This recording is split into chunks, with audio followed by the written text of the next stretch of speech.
Langsung aja kita masuk ke pembahasan kita kali ini. Kalau kalian punya ketertarikan sama kisah intrik politik kuno yang isinya penuh dengan manuver taktis yang brilian dan pergantian rezim yang benar-benar menyapu bersih segalanya, nah kalian pasti bakal suka banget sama materi sumber kita hari ini. Kita akan membedah sebuah teks sejarah yang luar biasa dari dua raja-raja pasal 10. Sejujurnya, teks ini tuh rasanya kayak lagi baca buku pedoman strategi ekstrim tentang gimana caranya membongkar sebuah dinasti dari dalam keluar. Kita bakal ngeliat langkah demi langkah bagaimana seorang komandan militer bernama Jehu mengamankan kekuasaannya. Oke, mari kita langsung selami tantangan psikologis mengerikan yang dilemparkan oleh Jehu kepada para tua-tua kota ini. Bayangin posisinya, Jehu baru aja menyingkirkan penguasa sebelumnya.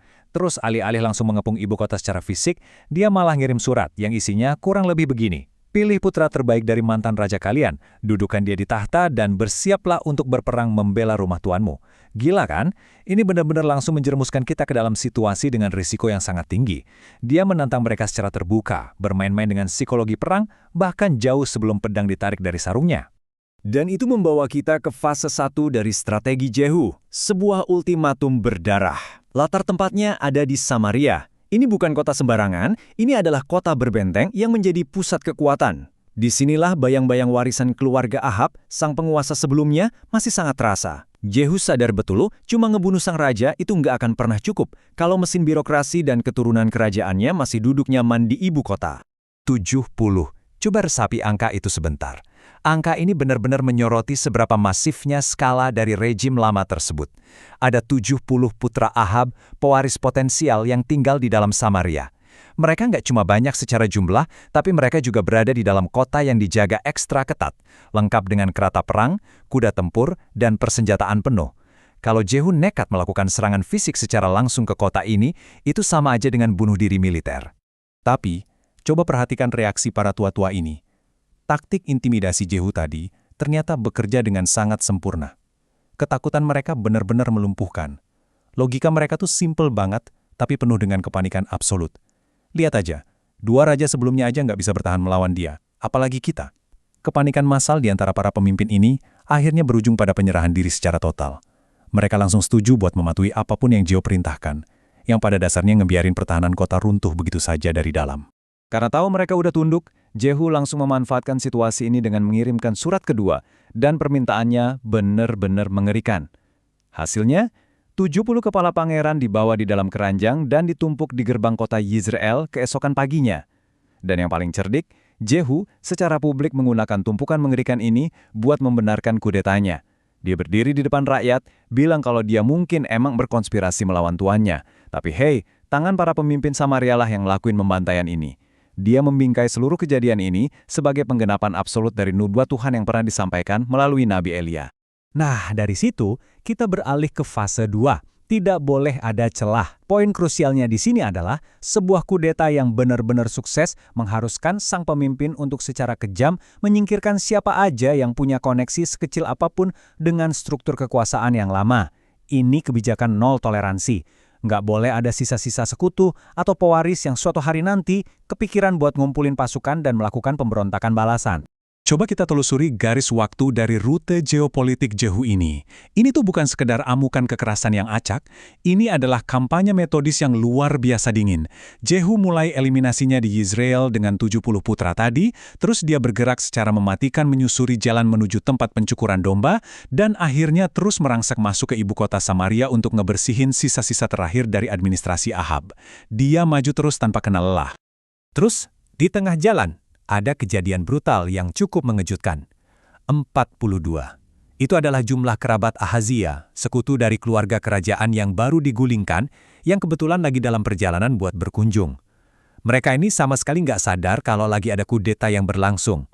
Pasukan Jehu mencegat rombongan ini dan langsung mengeksekusi mereka semua hidup-hidup di sumur dekat tempat pencukuran domba. Kekerasannya terjadi begitu tiba-tiba dan mutlak. Nggak lama setelah pembantaian itu, dia papasan sama Yonadab bin Rekab. Jehu ngundang dia buat naik ke atas keretanya sambil bilang, "Marilah bersama-sama aku supaya engkau melihat kecemburuanku untuk Tuhan." Ini adalah langkah politik yang super cerdas. Kenapa? Karena Yonadab itu figur publik yang dihormati. Dengan bawa dia ke keretanya sebagai saksi mata, Jehu itu lagi memvalidasi tindakan berdarahnya. Dia lagi ngebangun optik publik yang ngegabungin ambisi politik pribadinya dengan otoritas keagamaan yang tertinggi. Sekarang kita perlambat tempo sedikit karena kita masuk ke fase 3, jebakan besar Baal. Ini saatnya kita ngebedah manuver strategis Jehu yang paling licik dan manipulatif. Setelah keluarga kerajaan dimusnahkan, target dia selanjutnya adalah infrastruktur keagamaan yang selama ini mendukung mereka, yaitu para penyembah Baal. Dan disinilah kelihatan jelas taktik umpan dan tukar atau bait and switch yang luar biasa dari Jehu. Kalau kita bandingkan pernyataan publik sama niat aslinya, kontrasnya tuh tajam banget. Di depan umum, dia nyebarin kebohongan yang sangat meyakinkan. Ahab cuma melayani Baal sedikit, tapi Jehu akan melayaninya lebih banyak. Semacam pertunjukan dedikasi palsu berskala raksasa. Padahal niat rahasianya, yang tertulis jelas di teks, adalah murni bertindak licik buat ngumpulin mereka semua di satu tempat dan menghancurkan mereka. Mari kita urai eksekusi yang dingin dan penuh perhitungan ini. Pertama, Jehu bikin pengumuman besar-besaran untuk ngadain pertemuan raya buat Baal. Terus, dia ngebagiin pakaian khusus buat para penyembahnya. Ini taktik jenius banget buat mengidentifikasi sekaligus mengisolasi target. Habis itu, dengan alasan menjaga kesucian ritual, dia sama Yonadab nyisir ruangan buat mastiin gak ada pengikut Tuhan yang nyasar ke dalam. Saat itu, kuil Baal udah benar-benar dikemas penuh sesak dari ujung ke ujung. Jebakan udah tertutup rapat. Sementara itu, di luar pintu kuil, dia udah nyiapin pasukan khusus. 80 orang penjaga bersenjata lengkap. Dan instruksi yang dikasih ke mereka tuh gak ngasih ruang sedikit pun buat kegagalan. Jehu ngancam, kalau sampai ada satu aja penyembah Baal yang berhasil lolos, maka nyawa penjaga yang lalai itulah yang bakal jadi gantinya. Begitu ritual pengorbanan selesai, aba-aba dikasih, dan ke-80 orang ini langsung masuk buat nyapu bersih semua yang ada di dalam pakai pedang mereka. Nah, detail sejarah yang satu ini benar-benar bikin geleng-geleng kepala.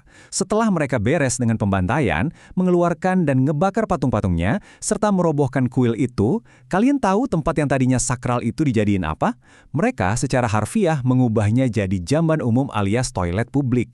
Ini adalah bentuk penodaan psikologis dan kultural yang paling ekstrim, semacam tanda penghinaan permanen yang bahkan masih ada sampai teks sumber ini ditulis. Akhirnya, kita sampai di fase 4, warisan yang penuh ironi. Ini adalah klimaks dari ulasan kita, di mana kita bakal ngeliat apa yang terjadi setelah semua debu pertempuran ini meredah. Ya, kudeta Jehu emang sukses besar, tapi warisan yang dia tinggalkan justru dipenuhi dengan ironi yang cukup tragis. Coba perhatikan cacat fatal dalam 28 tahun pemerintahan Jehu ini. Terlepas dari betapa mengebu-gebunya dia pakai kekuatan militer buat ngeberantas agama Baal dari Israel, dia ternyata nolak buat ngelepasin dosa-dosa pendahulunya, yaitu Yerobeam. Dia ngebiarin penyembahan anak lembu emas di Bet-El dan terus berjalan. Ini kayak nunjukin kalau semangat religiusnya itu punya batas, dan batasnya adalah ketika hal itu mulai mengancam stabilitas dan kenyamanan politik kerajaannya. Kalau kita bikin semacam rapor kepemimpinannya, kelihatan banget dualitasnya. Di kolam kesuksesan, dia berhasil ngamancing janji ilahi dengan ngehancurin keluarga Ahab yang bikin keturunannya berhak duduk di takhta sampai 4 generasi. Tapi di kolam kegagalan, ada kebangkrutan spiritual. Teks tersebut dengan belak-belakan nyatet kalau Jehu tuh nggak sepenuh hati berjalan dalam hukum Tuhan, karena dia tetap berkompromi sama dosa-dosa masa lalu. Dan kompromi setengah hati ini jelas ada harganya. Menjelang akhir pemerintahannya, Tuhan mulai memperkecil wilayah Israel. Musuh mereka, Raja Hazael, mulai nyerang perbatasan dan merebut wilayah-wilayah kunci. Mulai dari Gilead sampai Basan, Israel ngalamin kerugian teritorial yang gede banget. Ini nunjukin gimana retaknya kekuatan sebuah bangsa ketika dipimpin oleh orang yang komitmennya bercabang. Tepat sebelum Jehu akhirnya wafat. Yang pada akhirnya ninggalin kita dengan satu pertanyaan tajam untuk merangkum ulasan kita hari ini. Setelah ngelihat sendiri semua strategi manipulasinya, pembantaian yang super brutal, dan kompromi politiknya di akhir jabatan, gimana menurut kalian? Apakah Jehu murni cuma instrumen keadilan ilahi yang lagi jalanin tugas berat? Atau jangan-jangan dia sekedar oportunis politik yang kejam dan ngegunain agama sebagai alat buat bertahan hidup? Ini adalah teka-teki sejarah yang super kompleks dari materi kita, dan saya persilakan Anda buat merenungkannya. Terima kasih udah ngikutin bedah materi hari ini, teruslah kritis, teruslah belajar, dan sampai jumpa di ulasan kita berikutnya.